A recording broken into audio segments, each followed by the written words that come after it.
Israel ਤੇ ਪੈਲਸਤੀਨੀਅਨ Gaza ਨੂੰ ਲੈ ਕੇ ਹੈਗੀ ਆ। ਅੱਜ ਵਾਸ਼ਿੰਗਟਨ ਪੋਸਟ ਰਿਪੋਰਟ ਕਰ ਰਹੀ ਆ ਵੀ ਇਜ਼ਰਾਈਲ ਦੀ ਮਿਲਟਰੀ ਨੇ ਆਲਰੇਡੀ ਗਰਾਊਂਡ ਇਨਵੇਜ਼ਨ ਸ਼ੁਰੂ ਕਰ ਦਿੱਤੀ ਆ ਗਾਜ਼ਾ ਸਿਟੀ ਦੇ ਵਿੱਚ। ਤੇ ਲੋਕ ਧੜਾ ਧੜ ਗਾਜ਼ਾ ਦੇ ਵਿੱਚੋਂ ਬਾਹਰ ਜਾਣਾ ਸ਼ੁਰੂ ਹੋ ਰਿਹਾ ਹੈਗੇ ਆ। 33 ਲੋਕਾਂ ਦੇ ਮੌਤ ਦੀ ਵੀ ਜਿਹੜੀ ਖਬਰ ਆਈ ਹੈਗੀ ਆ। ਦੂਸਰੇ ਪਾਸੇ ਯੂਐਨ ਦੇ ਕਮਿਸ਼ਨ ਨੇ ਆਲਰੇਡੀ ਕਨਕਲੂਡ ਕਰ ਦਿੱਤਾ ਵੀ ਇਜ਼ਰਾਈਲ ਵਾਲੇ ਜੈਨੋਸਾਈਡ ਕਰ ਰਹੇ ਹੈਗੇ ਆ ਗਾਜ਼ਾ ਦੇ ਵਿੱਚ। ਕਹਿੰਦੇ ਵੀ 10% ਪਾਪੂਲੇਸ਼ਨ ਉੱਥੇ ਦੀ ਜਿਹੜੀ ਆ ਮਾਰੀ ਜਾ ਚੁੱਕੀ ਹੈਗੀ ਆ। ਇੰਟਰਨੈਸ਼ਨਲ ਲੈਵਲ ਦੇ ਉੱਤੇ ਇਹਦਾ ਜਿਹੜਾ ਬਹੁਤ ਜ਼ਿਆਦਾ ਜਿਹੜੀ ਕੰਡਮਨੇਸ਼ਨ ਹੋ ਰਹੀ ਹੈਗੀ ਆ। ਤੇ ਇਹ ਵੀ ਹੋ ਰਹੀ ਆ ਵੀ ਜਿਹੜੇ ਹਮਾਸ ਵਾਲਿਆਂ ਨੇ ਬੰਦੇ ਫੜੇ ਆ ਉਹਨਾਂ ਨੂੰ ਵੀ ਛੱਡਣਾ ਚਾਹੀਦਾ ਹੈਗਾ ਆ। ਇੰਡੀਪੈਂਡੈਂਟ ਇਨਕੁਆਇਰੀ ਜੋ ਯੂਨਾਈਟਿਡ ਨੇਸ਼ਨ ਨੇ ਕੀਤੀ ਆ ਉਹਦੇ ਮੁਤਾਬਕ ਇਜ਼ਰਾਈਲ ਵਾਲਿਆਂ ਨੇ ਕਹਿੰਦੇ ਵੀ ਜੈਨੋਸਾਈਡ ਕਮਿਟ ਕੀਤਾ ਹੈਗਾ ਆ ਅਗੇਂਸਟ ਪਾਲਸਤੀਨੀਅਨਸ ਗਾਜ਼ਾ ਦੇ ਵਿੱਚ।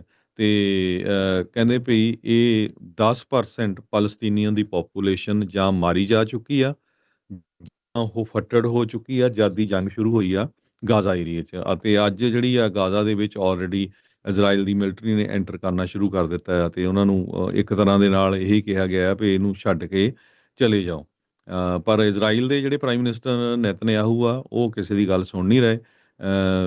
ਹਜੇ ਵੀ ਬਹੁਤ ਸਾਰੇ ਜਿਹੜੇ ਹੋਸਟੇਜਸ ਆ ਉਹ ਹਮਾਸ ਵਾਲਿਆਂ ਦੇ ਕੋਲ ਹੈਗੇ ਆ। ਇਜ਼ਰਾਈਲ ਦੇ ਲੋਕ ਵੀ ਬਹੁਤ ਸਾਰੇ ਜੋ ਵਿਰੋਧ ਕਰ ਰਹੇ ਆ ਵੀ ਇਹ ਨਹੀਂ ਸ਼ੁਰੂ ਕਰਨਾ ਚਾਹੀਦਾ, ਸਾਨੂੰ ਜਿਹੜੇ ਬੰਦੇ ਸਾਡੇ ਫੜੇ ਉਹ ਛੁਡਾਉਣੇ ਚਾਹੀਦੇ ਹੈਗੇ ਆ।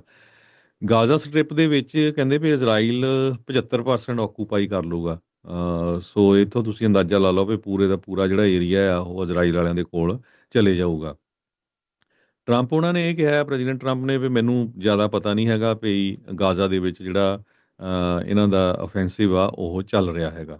ਤੇ ਇੱਥੋਂ ਤੁਸੀਂ ਅੰਦਾਜ਼ਾ ਲਾ ਲਓ ਵੀ ਅਮਰੀਕਾ ਦੀ ਸਰਕਾਰ ਜਿਹੜੀ ਆ ਉਹ ਕਿੱਥੇ ਖੜੀ ਹੈਗੀ ਆ। ਹਮਾਸ ਵਾਲਿਆਂ ਨੇ ਇਹ ਕਿਹਾ ਵੀ ਜੋ ਗਾਜ਼ਾ ਦੇ ਵਿੱਚ ਐਂਟਰੀ ਹੋ ਰਹੀ ਆ ਟੈਂਕਾਂ ਦੇ ਨਾਲ, ਤੋਪਾਂ ਦੇ ਨਾਲ, ਡਰੋਨਸ ਦੇ ਨਾਲ, ਇਹ ਇੱਕ ਬਹੁਤ ਹੀ ਜਿਹੜਾ ਅਨਪ੍ਰੈਸੀਡੈਂਟਡ ਤੇ ਬਾਰਬੈਰਿਕ ਐਕਟ ਹੈਗਾ ਆ। ਸੋ ਇੱਕ ਪਾਸੇ ਤਾਂ ਸਾਰੇ ਸੋਚ ਰਹੇ ਸੀ ਵੀ ਜਿਹੜੀ ਲੜਾਈ ਘਟੂਗੀ, ਖਤਮ ਹੋਊਗੀ, ਪਰ ਹੁਣ ਇਹ ਲੱਗ ਰਿਹਾ ਵੀ ਨਹੀਂ, ਜੋ ਇਜ਼ਰਾਈਲ ਵਾਲੇ ਆ ਉਹ ਪੂਰਾ ਕਬਜ਼ਾ ਉੱਥੇ ਕਰ ਹੀ ਲੈਣਗੇ। ਕਤਰ ਨੇ ਇਹ ਕਿਹਾ ਆ ਵੀ ਗਾਜ਼ਾ ਦੇ ਵਿੱਚ ਜਿਹੜਾ ਐਂਟਰ ਹੋਣਾ ਉਹ ਇੱਕ ਤਰ੍ਹਾਂ ਦੇ ਨਾਲ ਬਹੁਤ ਹੀ ਮਾੜਾ ਜਿਹੜਾ ਵਿਚਾਰ ਆ ਉਹਨਾਂ ਦਾ, ਬਹੁਤ ਹੀ ਮਾੜਾ ਕੰਮ ਆ।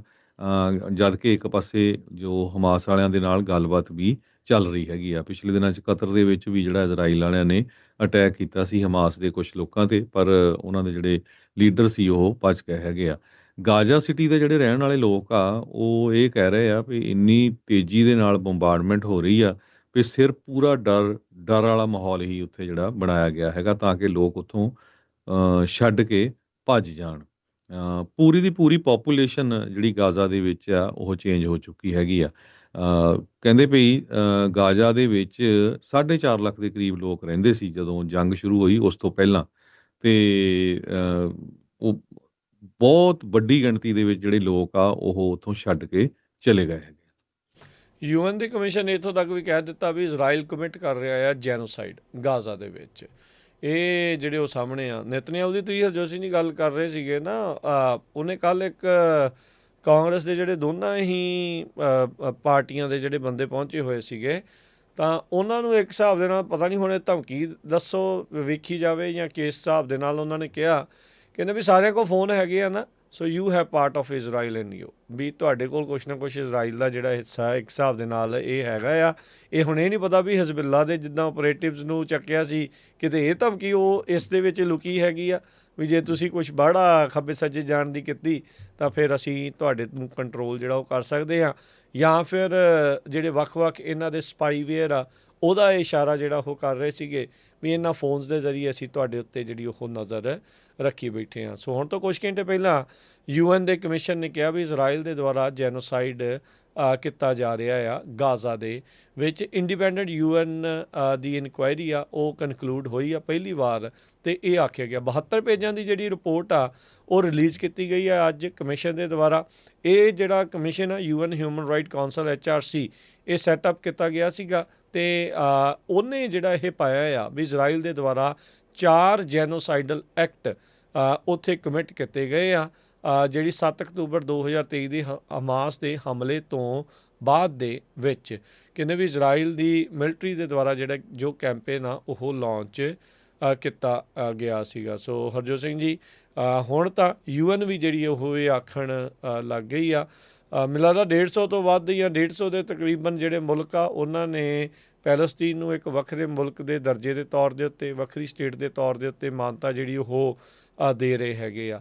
ਸੋ ਗਾਜ਼ਾ ਦੀ ਹੈਲਥ ਮਿਨਿਸਟਰੀ ਦੇ ਮੁਤਾਬਕ 65,000 ਫਲਸਤੀਨੀ ਹੁਣ ਤੱਕ 7 ਅਕਤੂਬਰ ਤੋਂ ਬਾਅਦ 'ਚ ਮਰ ਚੁੱਕੇ ਆ। ਸੋ ਕਈ ਸਾਲਾਂ ਤੱਕ ਇਜ਼ਰਾਈਲ ਦੇ ਦੁਆਰਾ HRC ਜਿਹੜੀ ਹਿਊਮਨ ਰਾਈਟ ਕਮਿਸ਼ਨ ਆ ਉਸ ਦੇ ਉੱਤੇ ਦੋਸ਼ ਲਾਉਂਦੇ ਰਹੇ ਆ ਵੀ ਇਹ ਐਂਟੀ ਇਜ਼ਰਾਈਲ ਬਾਇਸ ਜਿਹੜਾ ਉਹ ਰੱਖਦੇ ਆ, ਐਂਟੀ ਸੈਮਿਟਿਜ਼ਮ, ਕੋਈ ਵੀ ਇਜ਼ਰਾਈਲ ਦੇ ਉਲਟ ਬੋਲਦਾ ਆ ਤਾਂ ਐਂਟੀ ਸੈਮਿਟਿਜ਼ਮ ਦਾ ਥੱਬਾ ਜਿਹੜਾ ਝੱਟ ਦੇਣੀ ਉਹਦੇ ਉੱਤੇ ਇਹਨਾਂ ਦੁਆਰਾ ਜਿਹੜਾ ਉਹ ਲਾ ਦਿੱਤਾ ਆ ਜਾਂਦਾ ਹੈਗਾ ਆ।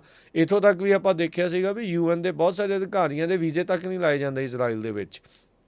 ਸੋ ਇਹ ਵੀ ਆਪਾਂ ਦੇਖਿਆ ਆ। ਸੋ ਟਰੰਪ ਐਡਮਿਨਿਸਟ੍ਰੇਸ਼ਨ ਦੇ ਦੁਆਰਾ ਇਸ ਟਾਈਮ ਪੂਰਾ ਸਾਥ ਦਿੱਤਾ ਜਾ ਰਿਹਾ, ਅਤੇ ਜਿੱਦਾਂ ਤੁਸੀਂ ਇਹ ਵੀ ਜ਼ਿਕਰ ਕੀਤਾ ਵੀ ਇਹਨਾਂ ਨੂੰ ਪਤਾ ਹੀ ਨਹੀਂ ਹੈ ਵੀ ਇਸ ਟਾਈਮ ਉਹ ਕੀ ਜਿਹੜਾ ਉਹ ਕਰ ਰਹੇ ਆ, ਜਦ ਉਹਨਾਂ ਨੂੰ ਉਸ ਦੇ ਬਾਰੇ ਪੁੱਛਿਆ ਗਿਆ ਸੀਗਾ। ਪਿਛਲੇ ਹਫ਼ਤੇ ਹੀ US ਦੇ ਜਿਹੜੇ ਸੈਨੇਟਰਸ ਕ੍ਰਿਸ ਵੈਨ ਹੋਲਨ ਅਤੇ ਜੈਫ ਮਰਕਲੇ, ਉਹਨਾਂ ਨੇ ਪ੍ਰਾਈਮ ਮਿਨਿਸਟਰ ਬੈਂਜਾਮਿਨ ਨੇਤਨਯਾਹੂ ਦੀ ਸਰਕਾਰ ਦੇ ਬਾਰੇ ਕਿਹਾ ਵੀ ਇੰਪਲੀਮੈਂਟ ਕਰ ਰਹੇ ਨੇ ਪਲਾਨ ਵੀ ਐਥਨੀਕਲੀ ਕਲੈਂਜ਼ ਕਰ ਰਹੇ ਨੇ ਗਾਜ਼ਾ ਨੂੰ ਪੈਲਸਟੀਨੀਅਨਸ ਤੋਂ। ਸੋ ਤੇ ਕਹਿੰਦੇ US ਇਸ ਟਾਈਮ ਕੰਪਲਿਸਿਟ ਆ, ਵੀ ਉਹ ਇੱਕ ਹਿਸਾਬ ਦੇ ਨਾਲ ਮੂੰਹ ਪਰੇ ਨੂੰ ਕਰਕੇ ਜਿਹੜਾ ਉਹ ਦੇਖ ਰਿਹਾ ਆਪਣੇ ਆਪ ਨੂੰ ਹਿਊਮਨ ਰਾਈਟ ਦਾ ਜਿਹੜਾ ਸੇਵੀਅਰ ਕਹਿਣ ਵਾਲਾ ਜਿਹੜਾ US ਆ, ਜੋ ਇਨਸਾਈਡ ਚੱਲ ਰਿਹਾ ਅਤੇ ਜੋ ਆਊਟਸਾਈਡ ਚੱਲ ਰਿਹਾ, ਉਹਦੇ ਬਾਰੇ ਜਦ ਕੰਪਲੇਸੈਂਟ ਹੋ ਕੇ ਰਹਿੰਦੇ ਆ ਤਾਂ ਫਿਰ ਇਹ ਸਿਚੁਏਸ਼ਨ ਚੰਗੀ ਜਿਹੜੀ ਉਹ ਨਜ਼ਰ ਨਹੀਂ ਆਉਂਦੀ। ਪਰ ਅੱਜ UN ਦੀ ਹਿਊਮਨ ਰਾਈਟ ਕਮਿਸ਼ਨ ਨੇ 72 ਪੇਜਾਂ ਦੀ ਰਿਪੋਰਟ 'ਚ ਕਿਹਾ ਵੀ 4 ਐਕਟ ਆਫ ਜੈਨੋਸਾਈਡ ਉਹ ਜਿਹੜੇ ਗਾਜ਼ਾ ਦੇ ਵਿੱਚ ਇਜ਼ਰਾਈਲ ਦੁਆਰਾ ਕੀਤੇ ਜਾ ਰਹੇ ਨੇ। ਜੀ, ਸੋ UN ਨੇ ਕਿਹਾ ਵੀ 4 ਤਰ੍ਹਾਂ ਦੇ ਜਿਹੜੇ ਆ ਜੈਨੋਸਾਈਡ ਉਹ ਕੀਤੇ ਗਏ ਹੈਗੇ ਆ। ਜੀ ਹਰਜੋਤ ਸਿੰਘ ਜੀ। ਜੀ, UN ਨੇ ਇਹ ਕਿਹਾ ਵੀ 4 ਤਰ੍ਹਾਂ ਦੇ ਜਿਹੜੇ ਜੈਨੋਸਾਈਡ ਆ ਉਹ ਇਜ਼ਰਾਈਲ ਦੇ ਵਿੱਚ ਕੀਤੇ ਗਏ ਹੈਗੇ ਆ। ਵੀ ਮਾਰਿਆ ਗਿਆ ਆ, ਜਰਨਲਿਸਟ ਨੂੰ ਮਾਰਿਆ ਗਿਆ ਆ, ਹਸਪਤਾਲ ਤੋੜੇ ਭੰਨੇ ਗਏ ਹੈਗੇ ਆ। ਪਿਛਲੇ 1 ਮਹੀਨੇ ਦੇ ਵਿੱਚ 1800 ਬਿਲਡਿੰਗਸ ਪੂਰੀ ਤਰ੍ਹਾਂ ਜਿਹੜੀਆਂ ਆ ਇਜ਼ਰਾਈਲ ਵਾਲਿਆਂ ਨੇ ਗਾਜ਼ਾ ਦੇ ਵਿੱਚ ਜਿਹੜੀਆਂ ਆ ਉਹ ਤਬਾਹ ਕਰ ਦਿੱਤੀਆਂ ਹੈਗੀਆਂ ਆ। ਹਮਾਸ ਦੀ ਲੀਡਰਸ਼ਿਪ 'ਤੇ ਕਤਰ 'ਚ ਅਟੈਕ ਹੋਇਆ ਸੀ। ਇਹ ਦੂਸਰੇ ਮੁਲਕ 'ਚ ਜਾ ਕੇ ਕਹਿੰਦੇ ਵੀ ਜਿਹੜੀ ਇੰਟਰਫੀਰੈਂਸ ਆ ਉਹ ਕੀਤੀ ਗਈ ਹੈਗੀ ਆ। ਸੋ ਕਮਿਸ਼ਨ ਨੇ ਇਹ ਕਿਹਾ ਵੀ ਬਹੁਤ ਸਾਰੀਆਂ ਉਦਾਹਰਨਾਂ ਆ ਜਿੱਥੇ ਪੈਲਸਤੀਨੀਅਨ ਸਿਵਿਲੀਅਨਸ ਨੂੰ, ਜਰਨਲਿਸਟ ਨੂੰ, ਹੈਲਥ ਕੇਅਰ ਪ੍ਰੋਫੈਸ਼ਨਲਸ ਨੂੰ, ਹਿਊਮਨਟੇਰੀਅਨ ਵਰਕਰਸ ਨੂੰ ਡਾਇਰੈਕਟਲੀ ਜਿਹੜਾ ਆ ਮਾਰਿਆ ਗਿਆ ਹੈਗਾ ਆ।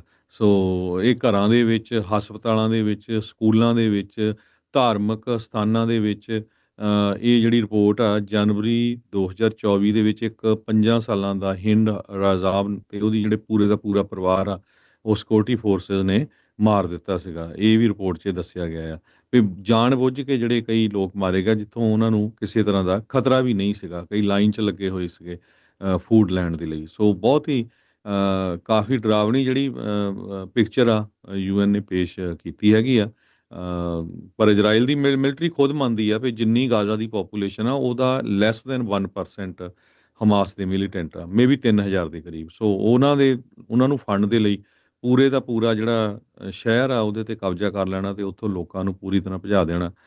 ਇਹ ਹੁਣ ਜਿਹੜਾ UNO ਆ ਇਹਦੇ ਬਾਰੇ ਪੂਰੀ ਤਰ੍ਹਾਂ ਬੋਲ ਰਿਹਾ। ਦੂਸਰੇ ਪਾਸੇ ਇਹ ਵੀ ਕਹਿ ਰਿਹਾ ਵੀ ਦੇਖੋ ਹੁਣ ਜਦੋਂ ਰਸ਼ੀਆ ਨੇ ਯੂਕਰੇਨ 'ਤੇ ਹਮਲਾ ਕੀਤਾ ਸੀ ਤਾਂ ਰਸ਼ੀਆ ਨੂੰ ਕੱਢ ਦਿੱਤਾ ਗਿਆ ਸੀ ਬਾਹਰ, ਅਤੇ ਹੁਣ ਇਜ਼ਰਾਈਲ ਨੂੰ ਕੱਢਣ ਦੀ ਕੋਈ ਗੱਲ ਨਹੀਂ ਕਰਦਾ ਹੈਗਾ। ਸੋ ਇਹ ਜਿਹੜਾ ਮਾਹੌਲ ਹੈ 140 ਦੇ ਕਰੀਬ ਜਿਹੜੇ ਮੁਲਕ ਆ ਉਹ ਇਸ ਹੱਕ ਦੇ ਵਿੱਚ ਆਏ ਸੀ। ਇਸ ਜਿਹੜਾ UN ਦੀ ਰਿਪੋਰਟ ਆਈ ਆ ਉਹਦੇ ਹੱਕ ਦੇ ਵਿੱਚ ਉਹਨਾਂ ਨੇ ਜਿਹੜੀ ਆਪਣੀ ਹਾਂ ਕੀਤੀ ਹੈ।